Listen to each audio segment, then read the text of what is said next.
Friends, celebrities ల మైనప్ బొమ్మలను అచ్చుగుద్దినట్లుగా తీర్చిదిద్దే మేడమ్ టుస్సాడ్స్ మ్యూజియం తాజాగా ఐకాన్ స్టార్ అల్లు అర్జున్ బొమ్మను కూడా ఏర్పాటు చేసింది. ఈ అరుదైన గౌరవం దక్కించుకున్న బన్నీ దుబాయ్లోని ఈ మ్యూజియంలో తన బొమ్మను ఆవిష్కరించాడు. అల్లు అర్జున్ వ్యాక్స్ స్టాచ్యూ పైన ఉన్న ఫోటోలో అసలు అల్లు అర్జున్ ఎవరో గుర్తుపట్టి ఖచ్చితంగా కామెంట్ చేయండి. ఫ్రెండ్స్, చాలా మంది ఈక్వల్ గుర్తును చూసే ఉంటారు. చాలా వరకు ఇది మ్యాథ్స్ లో ఉంటుంది. మరి ఈ ఈక్వల్ గుర్తు అనేది ఎలా వచ్చింది అనేది మనం ఈ వీడియోలో తెలుసుకుందాం. తెలుసుకునే ముందు మీరు కనుక మన ఛానల్ ని ఫస్ట్ టైం చూస్తున్నట్లయితే సబ్స్క్రైబ్ చేసుకోండి. చాలా మంది క్లాస్ రూమ్ లో సబ్జెక్టులో భయం పుట్టించేది లెక్కల పీరియడ్. అలాగే కొందరు ఎదురు చూసేది ఈ పీరియడ్ కోసమే. అయితే లెక్కలు చేసేటప్పుడు ఎక్కువగా పలికేది రాసేది ఈజ్ ఈక్వల్ టు అనే పదమే కదా. అయితే ఇది వాక్యం నుంచి వచ్చిన గుర్తు. జవాబు రాయాల్సిన ప్రతిసారి వాక్యం మొత్తం రాయాల్సి వస్తుండేదని, అడ్డంగా 2 గీతలను సమానంగా గీస్తే ఆ అంకెల విలువను సూచిస్తుందని ఈ విధంగా ఈక్వల్ టును గీసి ప్రతిసారి రాసే పనిని తేలిక చేశారు. ఇది అందరికీ నచ్చి దాన్ని అడాప్ట్ చేసుకున్నారు. అలా అది ప్రపంచమంతా వ్యాపించింది. మరి దీన్ని మొదటిసారి రాసిందెవరో తెలుసా?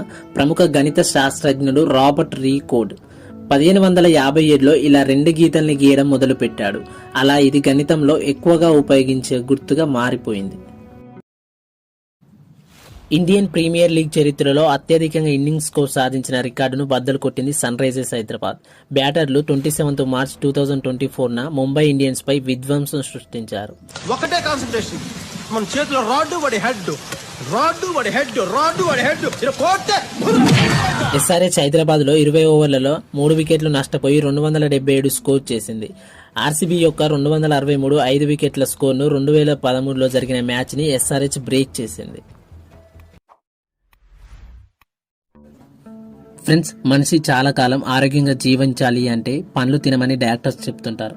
చాలా మంది ఆరోగ్య రహస్యం కూడా ఫ్రూట్స్ అని చెప్తుంటారు. మరి వాటి మీద చిన్న స్టిక్కర్స్ అంటించి ఉంటాయి.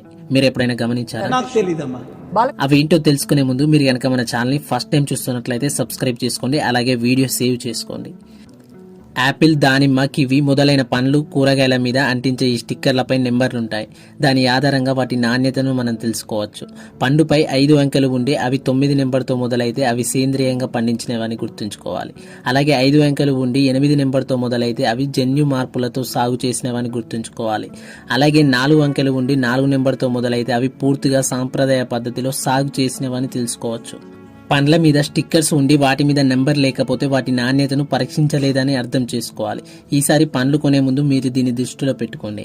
అలాగే మీకు ఏ పండు అంటే ఇష్టమో ఖచ్చితంగా కామెంట్ చేయండి.